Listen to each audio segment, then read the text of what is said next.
Shalom, shalom, peuple de Dieu. Je vous salue tous de partout où vous êtes connectés. Je vous salue tous au nom de Jésus-Christ. Bienvenue dans notre mission, les amoureux de Jésus. Merci d'être connectés pour passer du temps dans la présence de Dieu. Et je sais que le temps que tu veux passer devant la face de Dieu vaudra mieux le temps que tu as passé ailleurs. Parce que je sais que Dieu va encore nous parler. Dieu va encore se révéler dans nos vies pour nous dire encore sa pensée. Aujourd'hui, nous allons parler, notre thème d'aujourd'hui, c'est « Exerce ton autorité ».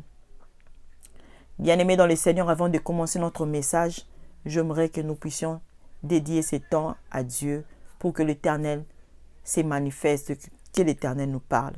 Prions au nom de Jésus. Seigneur, je remets ce temps entre tes saintes mains. Prends le contrôle de ces temps, que tu règnes en maître, que moi je diminue et que toi tu croisses. Élève Jésus en ce moment. Élève Jésus au travers de ces paroles. Saint-Esprit, glorifie Jésus. Seigneur, parle à ton peuple, que moi je diminue, que toi tu croisses. Il y a une personne qui m'écoute, qui a besoin d'écouter ta parole. Il y a une personne, une âme qui est attristée, qui a besoin d'une consolation. Que ta parole console son cœur, que ta parole enseigne, que ta parole nous oriente au nom puissant de Jésus-Christ. Amen. Acclamons pour Jésus. Que Dieu vous bénisse tous. Merci d'être là. Merci pour votre fidélité. Merci à tous ceux-là qui continuent à s'abonner. Merci à tous mes abonnés, à ceux-là qui se sont abonnés, qui aiment, qui sont amoureux de Jésus, qui aiment écouter la parole de Dieu, qui aiment l'Éternel. Bien-aimé, merci pour votre temps. Le temps seulement que tu passes pour écouter la parole de Dieu. C'est 30 minutes que tu te dis, je donne mes 30 minutes, je donne mes 35 minutes pour écouter la parole de Dieu. Je crois et je sais que l'Éternel Dieu va encore faire de grandes choses dans ta vie, que l'Éternel Dieu va encore se manifester dans ta vie. Parce que le temps que nous passons devant la présence de Dieu, ça vaut mieux 1000 ans que nous pouvons passer ailleurs. Aujourd'hui, nous allons parler sur exerce ton autorité. En tant qu'enfant de Dieu, nous avons de l'autorité. Dieu nous a donné l'autorité. La Bible dit dans le livre de Luc 10, verset 19, Dieu nous a donné le pouvoir. Il a dit, je vous ai donné le pouvoir de marcher sur le serpent, sur le scorpion et sur toute puissance de l'ennemi, et rien ne pourra nous nuire. Nous avons ce pouvoir-là. Nous avons cette autorité-là de résister au diable et il fuira loin de vous. Bien-aimé, exerce ton autorité sur les œuvres du diable. Exerce ton autorité, bien-aimé, sur le mauvais sort. Exerce ton autorité, bien-aimé, sur toute œuvre de l'ennemi qui vient pour vouloir te détruire. J'aimerais que tu exerces ton autorité parce que tu as de l'autorité. Christ t'a donné l'autorité. Mais ton problème est que tu n'exerces pas ton autorité. L'autorité, c'est un pouvoir. Par sa définition, c'est le droit de commander. L'autorité, c'est le droit que tu as de commander. L'autorité, c'est le fait d'imposer, le pouvoir d'imposer l'obéissance. C'est ça l'autorité. Le droit de commander. Tu as ces droits-là, de commander des choses, de donner des ordres, d'arrêter les choses, d'ouvrir les choses. Mais ce qui est étonnant, parce que au lieu d'exercer ton autorité, toi tu te mets à crier, toi tu te mets à pleurer, toi tu te mets à gémir, toi tu te mets à dire que c'est fini, rien n'ira. Lorsque tu entends une nouvelle qui vient sonner dans tes oreilles, tu te mets à crier, tu te dis c'est fini. Alors que tu dois en ce moment-là, c'est que tu dois exercer l'autorité que Dieu t'a donnée. Il y a un homme dans la Bible que nous allons lire. Moïse, dans le livre d'Exode 14. Tu commenceras à lire le verset 10, 14, verset 10. Mais moi, je vais commencer à lire le verset 11 ils dirent à Moïse, est-ce parce qu'il n'y a point de tombe en Égypte que tu nous as emmenés pour mourir au désert? Que nous as-tu fait en nous faisant sortir d'Égypte? Je saute, je vais lire le verset. Je vais lire le verset 15. L'Éternel dit à Moïse, pourquoi cries-tu vers moi? Parle aux Israélites et qu'ils se mettent en marche. Toi, lève ton bâton, étends ta main sur la mer et fin-la. Les Israélites entreront au milieu de la mer à pied sec. Amen. Bien-aimés dans le Seigneur, dans exerce ton autorité, il y a un homme dans la Bible, son nom était Moïse, le serviteur de Dieu, qui était choisi pour faire sortir les enfants d'Israël de l'esclavagisme en Égypte pour les amener dans la terre promise. La terre promise, là où coule le lait et le miel, la terre de la promesse que Dieu les avait promis. Bien-aimés, ils sont sortis par la puissance de l'Éternel, par la puissance de Dieu. Ils sont sortis de l'Égypte parce que l'Égypte, à cette époque-là, avait une armée puissante. L'Égypte était fort. Personne ne pouvait s'élever contre l'Égypte parce que il avait une armée puissante. L'Égypte était fort. Alors, si ce n'était pas la puissance de Dieu, les enfants d'Israël ne pouvaient pas sortir hors d'Égypte. Mais Dieu a intervenu, a manifesté sa puissance, son autorité, et il a ordonné à Pharaon de libérer son peuple, de le faire sortir de l'esclavagisme et de le rendre libre. Il a donné l'ordre. Et Pharaon, face à cet ordre, n'a pas pu résister. Il a lâché les enfants d'Israël. Il les a laissés partir. Et les enfants d'Israël sont sortis de l'Égypte avec leurs biens, leurs richesses. Ils sont sortis de l'Égypte. Bien-aimés, sur l'ordre de l'Éternel. Parce que Dieu a l'autorité au-dessus de toute autorité. Il a la domination au-dessus de toute domination. Il a la force au-dessus de toute force. Il a la puissance au-dessus de toute puissance. Dis-moi la puissance qui te combat. Je te dirai qu'il y a un Dieu qui est au-dessus de cette puissance. C'est Jésus-Christ. Dis-moi l'autorité qui condamne ta vie. Je te dirai qu'il y a une autorité qui est au-dessus de cette autorité. Alors, c'est pourquoi tu ne peux pas craindre. Parce que celui qui est en toi est plus fort que celui qui est dans le monde, est plus fort que le diable qui combat ta vie. La Bible dit, il a reçu l'autorité. Son nom est élevé au-dessus de tout nom. Le nom de Jésus est élevé au-dessus de tout nom. Et devant son nom, tout genou fléchisse et toute langue confesse que Jésus-Christ est Seigneur. Celui en qui tu as cru, celui que tu as reçu, que tu as accepté dans ta vie comme Seigneur et Sauveur, il a l'autorité au-dessus de tout. Mais ce qui l'étonne, c'est parce que tu trembles. Les enfants d'Israël sont sortis de l'Égypte. Chemin faisant, ils sont arrivés quelque part. Devant eux, il y avait la mer Rouge. Derrière eux, il y avait les Égyptiens, l'armée égyptienne qui les ont poursuivis pour le ramener encore en esclavagisme en Égypte. Bien-aimés dans le Seigneur, le diable, on appelle le diable comme étant un opposant. Ça signifie un opposant. C'est lui qui s'oppose à Dieu. Bien-aimé, il est opposant. Il s'opposera toujours à ce que Dieu fera dans ta vie. Mais ce que j'aime, c'est quoi? Malgré son opposition s'échange toujours en soumission. Parce que lorsque l'autorité, la puissance de Dieu se manifeste, le diable se soumet toujours. Parce que l'autorité que nous avons est plus puissante qui est sa puissance et sa force, qui est la puissance du diable.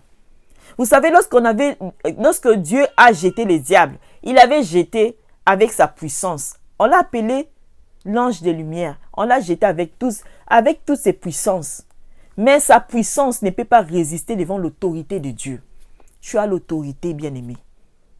Moïse, les enfants d'Israël devant eux la mer Rouge, derrière est l'armée égyptienne. Ils se sont dit, bon, c'est fini pour nous. Nous allons mourir. Ils ont commencé à pousser des cris. Ils ont commencé à crier. À commencer à pousser des cris de crainte. Parce qu'ils se disaient que c'est fini. Ils se disaient que c'est fini. Bien-aimé, Dieu a dit à Moïse, mais pourquoi tous ces cris? Dieu a entendu des cris. Il a dit à Moïse, pourquoi tous ces cris? Pourquoi vous criez vers moi? Pourquoi tu cries vers moi? Qu'est-ce que tu as? Moïse avait les bâtons. Il a dit, tu as les bâtons, utilise-la. Fais ces bâtons-là devant la mer. Et la mer s'ouvrira. Et les enfants d'Israël vont traverser à pied sec. Comme s'il n'y avait pas de l'eau dans cet endroit. Et c'est ce qui s'est fait. Moïse a tendu son bâton. Bien aimé, et la mer s'est séparée en deux. Et les enfants d'Israël ont traversé. Moïse avait les bâtons. Les bâtons à l'époque, les bâtons représentent l'autorité. Moïse avait l'autorité, mais il ne savait pas comment exercer cette autorité. Le problème avec nous, nous avons l'autorité, mais nous ne savons pas comment exercer l'autorité que Dieu nous a donnée. Nous avons l'autorité en Jésus-Christ. Bien-aimés, mais nous ne savons pas comment exercer l'autorité que nous avons. Nous pleurons devant des choses que nous ne devons pas pleurer. Bien-aimés, nous sommes là à gémir devant les choses que nous ne devons pas gémir. Nous fuyons devant les adversités que nous ne sommes pas censés fuir. Pourquoi? Parce que nous ne savons pas exercer l'autorité que Dieu nous a donnée. Tu as l'autorité de chasser. Tu as l'autorité de résister. Tu as l'autorité de marcher sur les serpents, sur les scorpions, sur toute puissance de l'ennemi. Et rien ne pourra te nuire. Mais tu fuis face au problème. Tu fuis face au combat. Tu fuis, tu verras même le chrétien qui remarque les sorciers dans sa maison. Ces chrétiens fuient la maison parce qu'il y a les sorciers. Mais tu peux exercer ton autorité, les sorciers fuira. Comment, au lieu que lui fuit, mais pourquoi toi tu fuis? Tu fuis parce que tu ne sais pas que tu as l'autorité. Et qu'il suffit seulement que tu parles. Il suffit seulement que tu t'élèves, que tu commandes des choses. Parce que l'autorité, c'est le pouvoir de commander. Il suffit seulement que tu commandes des choses. Et les choses se feront. Mais tu ne parles pas, tu ne fais rien. Tu fuis. Tu as peur. Exerce ton autorité. C'est pourquoi la Bible dit, petits enfants, vous êtes des dieux, mais vous mourrez comme des hommes quelconques. Pourquoi? Parce que nous n'exerçons pas l'autorité que Dieu nous a donnée. Les enfants d'Israël étaient en train de pousser des cris, comme si tout était fini, mais Moïse avait les bâtons qui représentaient l'autorité. Mais il n'a pas pu exercer cela. Bien-aimé, exerce l'autorité sur cette maladie qui est dans ta maison, qui dérange ta maison. Exerce ton autorité sur ça. Exerce ton autorité devant ces combats-là. Devant cette attaque de l'ennemi. Exerce ton autorité.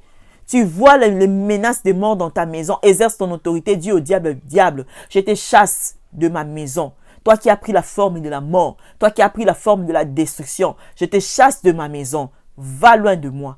Et il s'en ira. Parce que tu as l'autorité. Je vais vous donner un exemple d'une personne qui a l'autorité. Je vous donne un exemple d'une voiture. La voiture a une puissance. Toi qui conduis la voiture, tu utilises la puissance qui est dans la voiture. Tu conduis la voiture. Mais sur la route, nous avons des feux de signalisation. Ce feu-là, sur la route, est là pour nous indiquer là où nous pouvons stopper et au moment où là où nous pouvons avancer. Lorsque le feu est rouge, même si la voiture est puissante, la voiture doit stopper devant les feux rouges. La voiture est censée respecter l'autorité du feu.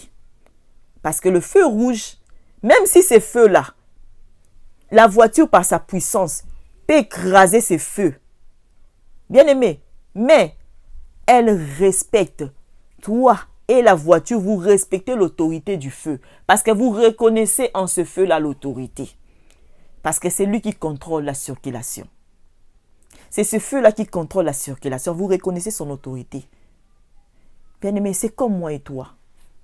Bien-aimé, le diable peut avoir sa puissance. Il a la puissance de faire des choses dans ta vie. Il a la puissance d'amener la maladie. Il a la puissance de te détruire tes affaires. Il a la puissance de toucher tes enfants. Il a la puissance. Mais toi, tu as l'autorité parce que l'autorité est au-dessus de la puissance. Tu as l'autorité de lui donner de l'ordre de quitter ta vie et il fuira. Tu as l'autorité de marcher sur lui. Tu as l'autorité de détruire ses œuvres. Mais pourquoi tu n'arrives pas à exercer cette autorité que tu as? Pourquoi tu gémis ou pourquoi tu fuis devant les adversités? Pourquoi tu fuis devant le combat alors que tu as l'autorité? Il suffit seulement que tu parles et les choses changeront. Mais toi, au lieu de parler, tu te mets à crier, tu te mets à pleurer. Au lieu d'exercer ton autorité. Exerce l'autorité que Dieu t'a donnée. Moïse, lorsque Dieu lui a dit, lorsque Moïse a seulement tendu son bâton vers la mer, l'eau s'est séparée. Et les enfants d'Israël ont traversé. C'est toi qui as l'autorité dans ta famille. Il suffit seulement que tu parles et les choses changeront dans ta maison. Et les choses changeront dans ta famille. Mais tu n'exerces pas ton autorité. Tu vois le cri de pleurs, il y a des morts. Parce que jusqu'à aujourd'hui, tu ne sais pas que tu es censé exercer ton autorité. Jusqu'à aujourd'hui, tu ne sais pas que si tu parles, les choses changeront. Parce que tu as l'autorité en toi. Tu as Jésus-Christ qui est le symbole de l'autorité, qui est le symbole du pouvoir, qui est le symbole de la puissance. Tu as le Saint-Esprit en toi, le symbole de la puissance de Dieu. Mais tu trembles. Tu vois un enfant de Dieu qui tremble devant parce que il a vu un sorcier, il tremble, il saute. Alors que tu es censé exercer ton autorité. Parle, donne de l'ordre et les choses changeront. Bien-aimé, exerce ton autorité. Tu as de l'autorité. Il suffit seulement que tu parles et les choses changeront. Mais Dieu même s'étonne, comme il s'était étonné. Il a dit, Moïse, pourquoi ce cri? Il y a des choses que tu fais appel à Dieu. Dieu sait que tu es capable de résoudre ce problème. Tu n'as pas besoin de lui parce que tu as déjà l'autorité. Christ, nous avons l'autorité en Jésus-Christ. Tout pouvoir lui a été donné dans le ciel, sous la terre, sous la terre. Et il nous a donné ces pouvoirs-là de marcher. Il a dit aux apôtres, je vous ai donné les pouvoirs de détruire même les esprits impurs, de chasser les esprits impurs. Nous avons ces pouvoirs-là. Mais jusqu'aujourd'hui, les maris de nuit dérangent ta vie. Tu es là, tu dors. À tout moment, tu es dérangé par les maris de nuit. Mais tu as l'autorité de les chasser. Tu es dérangé, la destruction est entrée dans ta maison. Tu rêves, tantôt tu rêves, tu vois les souris. C'est l'esprit de la destruction. C'est entré dans ta maison, tu n'arrives pas à les chasser, à exercer ton autorité. Tu es là. On t'a condamné dans la stérilité. Tu es là. Tu as vu ça dans ton songe. Dieu t'a montré parce que Dieu nous parle. Dans les songes, dans les visions, dans la voix audible, Dieu nous vient nous parler. On t'a dit ce qui se passait, mais tu n'arrives pas à exercer ton autorité. Vous savez, j'aimerais vous dire une chose. Les diables, c'est un menteur.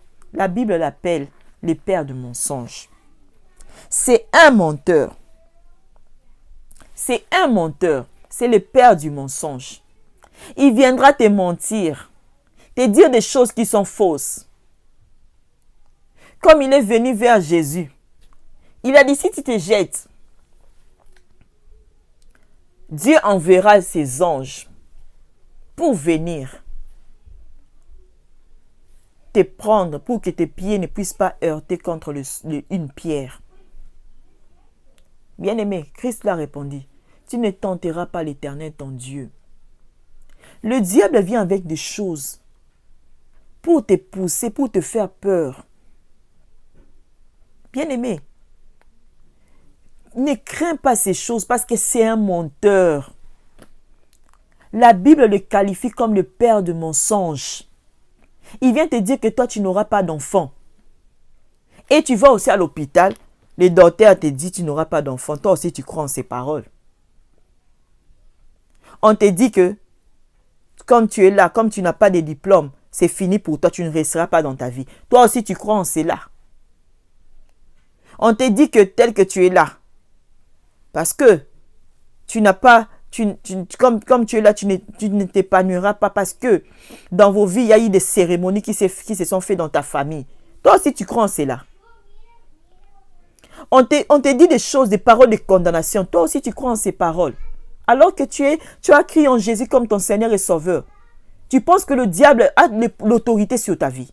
Bien-aimé, réveille-toi. Exerce ton autorité. Parce que le diable n'a pas d'autorité sur toi. Parce que tu y es un enfant de Dieu. Tu as accepté Jésus-Christ comme ton Seigneur et ton Sauveur. Ton problème est d'exercer l'autorité que Christ t'a donnée. Exerce cette autorité. Chasse l'ennemi. Résiste sur lui et il fuira. C'est un menteur. Il vient te faire croire ces choses. Lorsqu'il vient dans tes pensées, chasse-les. Chasse ces pensées-là. Et il fuira. Aujourd'hui, à cause de la lumière de Christ, rien de l'ennemi nous est caché. Tout est à nu à découvert parce que Dieu nous révèle tous ses manœuvres. Tu es là, peut-être tu dors. Pendant la nuit, Dieu te montre ce que l'ennemi fait. Il te montre ce qu'il prépare. Alors, lorsqu'on te montre cela, c'est pour que tu puisses avoir peur. C'est pour que tu puisses fuir. C'est pour que tu puisses abandonner. Non. C'est pour que tu puisses exercer ton autorité. Que tu puisses exercer ton autorité. Celui qui a l'autorité exerce toujours son autorité. Il faut être fier parce que tu as réussi. Celui qui est en toi est plus fort que celui qui est dans le monde. Parce que Dieu, Christ a vaincu le diable. Il n'a aucun pouvoir sur ta vie. La Bible dit, il a dépouillé les principautés, les dominations de princes de l'air. Il les a menés publiquement au spectacle, en triomphant à la croix. C'est lui que tu as peur là. Il a déjà été dépouillé à la croix. Christ l'a déjà dépouillé. Il a déjà dépouillé le diable. Mais toi, tu continues à avoir peur de lui. Il utilise seulement la ruse, le mensonge, pour voler ce qui est en toi. Toi, tu as peur alors que tu as l'autorité. Comme je vous ai donné l'exemple de ce feu-là. Le feu de la circulation. C'est lui qui a l'autorité sur la route. C'est le feu de signalisation qui a l'autorité. Mais aussi longtemps que tu ne comprendras pas que c'est toi qui as l'autorité de stopper les choses. Et les choses se stopperont. Se stopperont dans ta vie. Tu as l'autorité de demander, de dire aux choses de changer et les choses changeront. Mais aussi longtemps que tu n'exerces pas cette autorité, c'est pourquoi rien ne change dans ta vie. Rien n'avance dans ta vie. Aujourd'hui même tu appelles cette maladie ma maladie. Ça c'est ma maladie. Ça c'est ma stérilité. Ça c'est mon blocage. Bien-aimé, depuis quand c'est devenu le tien? Bien-aimé, change cette façon de voir les choses. Exerce ton autorité. Parce que cette maladie n'est pas censée être en toi. Cette maladie n'est pas censée dominer dans ta maison. Exerce ton autorité. Chasse-les. J'aimerais dire à quelqu'un aujourd'hui qu'une personne se révolte. Exerce maintenant ton autorité. Tu as les bâtons qu'avait Moïse en toi. Tu as l'autorité de Jésus-Christ. Exerce le pouvoir que Christ t'a donné. Tu as la Bible dit que la vie et la mort sont au pouvoir de la langue. Parle. Exerce les pouvoirs que Christ t'a donné. Exerce ton autorité, les choses changeront. Mais ce qui étonne à Dieu, pourquoi tu cries? Pourquoi tu pleures? Bien-aimé, face aux difficultés, tu n'as pas besoin de crier. Tu n'as pas besoin de regarder à gauche, à droite, chercher de l'aide par-ci, par-là. Exerce ton autorité. Tu vas quelque part, tu te dis, là où foulera le plan de mes pieds, ce lieu m'est donné, en possession. Je prends la possession de cet endroit. Là où je suis, comme je suis venu appliquer dans ce travail, je prends la possession de cet endroit. C'est moi qu'on va prendre parmi les candidats. Tu as exercé ton autorité. Et tu verras aussi en venant, on va te prendre aussi. Mais le fait que tu ne parles pas, tu ne sais pas exercer ton autorité, c'est pourquoi tu subis. Si tu ne parles pas, tu vas commencer à subir. Parce que le diable parlera à ta place. Le diable maintenant exercera sa puissance sur toi. Et toi, tu commenceras à subir parce que tu ne veux pas exercer ton autorité. Exerce ton autorité. Utilise les bâtons que tu as, Jésus-Christ. Utilise ta bouche. Parle. Si la mer pouvait s'ouvrir devant l'autorité qu'avait Moïse, ces bâtons-là, quelle est cette mer qui s'est levée devant toi? Quel est ce problème qui s'est levé devant toi? Quelle est cette adversité? Quel est ce combat, ce nombre des ennemis qui se sont levés? Si la mer pouvait s'ouvrir, et quel est ce problème qui peut résister devant l'autorité de Dieu? Alors exerce cette autorité. C'était ça le message que je vous ai apporté aujourd'hui. Ne crains plus, mais exerce l'autorité de Dieu sur la puissance de l'ennemi, sur le problème. Surtout exerce l'autorité de Dieu parce que tu as l'autorité de marcher, tu as l'autorité de résister, tu as l'autorité de détruire toute puissance de l'ennemi. Exerce-la et Dieu va te bénir. C'était ça le message d'aujourd'hui. Que Dieu vous bénisse. Partagez nos vidéos. Abonnez-vous. Invitez vos frères, invitez vos amis à s'abonner sur cette chaîne YouTube Bibet for Imam. Et Dieu vous bénira. Partagez nos vidéos partout. Si ces messages vous a touché, likez la vidéo. À chaque fois que vous regardez la vidéo, bien aimé, likez la vidéo et Dieu vous bénira. N'hésitez pas à laisser un commentaire et Dieu vous bénira. On se retrouve prochainement avec un autre numéro et Dieu vous bénira. C'est la servante de Dieu, Maman Bibet, Kusalambo Tembassani. Que Dieu vous bénisse. Soyez bénis à tous. Je vous bénis au nom de Jésus-Christ. On se revoit prochainement avec un autre numéro, toujours sur la même chaîne YouTube Bibet for Imam. Que Dieu vous bénisse. Bye.